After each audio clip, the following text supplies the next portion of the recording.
And the President of the United States is a man who recognizes leverage, that if the Iranians want to exact a certain amount of pain, the United States has the ability to exact much, much greater pain.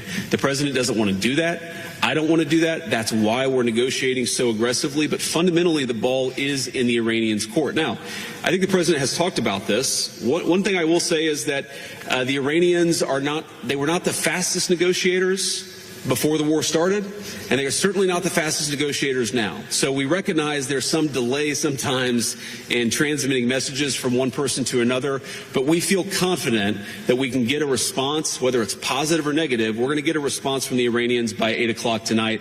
I hope they make the right response, because what we really want is we want a world where oil and gas is flowing freely, where people can afford to heat their homes and cool their homes, where people can afford to transport themselves to work.